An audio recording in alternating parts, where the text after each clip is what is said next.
but you were asked by Blender magazine, I think it was, to name your top 10 songs. I don't know if you know. Yeah, you remember.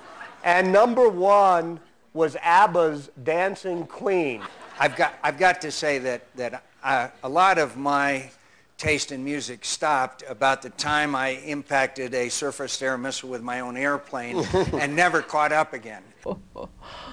Dancing Queen. I knew you liked that song. I knew you liked that song. I knew we had something in common. This is Logan Pollard, and here's your blog hit. P.O.W. It's the new Teflon. Find it at your local presidential campaign. Is John McCain overplaying his P.O.W. card? Maureen Dowd, Steve Bannon, Anna Marie Cox, Ben Smith, John Amato, among others, think he's playing it real hard. Newsweek's Howard Fineman even argues that this P.O.W. pimping may even backfire.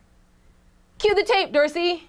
Yes, and I think they're going to it way too many times. And I think he is in danger of trivializing it. By the time they get to the convention in St. Paul, there might not be much of it left to use. But I think that's a misread. Here's why it works. He's the son of an admiral. He was held as a POW in Vietnam. Being the son of an admiral might qualify him to be an elitist. But that ends up being a weak criticism to make. Why?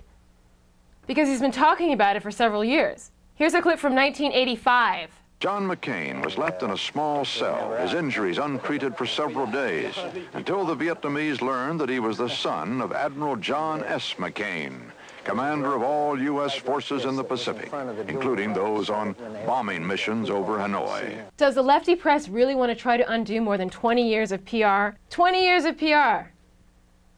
Undo it. It's a little hard. And number 2, and perhaps more importantly, Americans are afraid. They value what they perceive as courage. They value someone who will defend against the outsider, who will not turn his back against his country, who will do what needs to be done, who will do the hard-scrabble, dirty fight and not look back. This is what we expect from war heroes. John Kerry's failure is a perfect example of this American psychodrama. Emphasis on psycho, drama. Kerry served in Vietnam. He was not a prisoner of war, but he was awarded medals of valor for his service, which he gave back. Tape.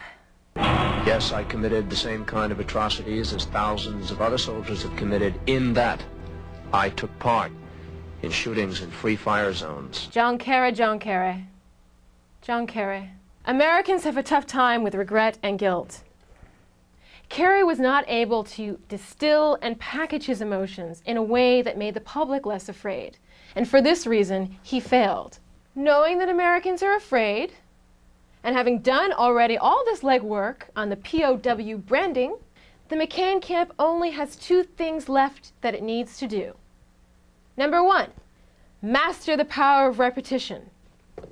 The more you say it, the more it sticks. And having POW as something to stick ain't too shabby. And number 2, exploit the power of fear. So while many veterans feel the sting and complexity of their war experience, McCain is ready to go full throttle, pimping his war experience for votes. I don't think most vets are pimps. My grandfather fought in World War II, lost his hearing in 1 ear. My brother came back from Iraq last year, won a Bronze Star for his service. Neither of them talk about the war. They both have a quiet dignity. I think this is more common of those who serve and protect us. So what can those Dems do, Dorsey? Dems can finally tell it like it is. Find a real package for safety, a real salve for fear. Perhaps, as Maureen Dowd suggests, McCain is still fighting Vietnam in his head. Still fighting in his head. Dems can argue we don't have to fight old wars. In the end, they have to find an antidote to fear. And you already know what it is. You know, it's courage. It's courage. And I don't mean red badge of courage. I know they made you read that in school. I don't mean that. Well, that's your blog hit. This is Logan Pollard. I'll see you online.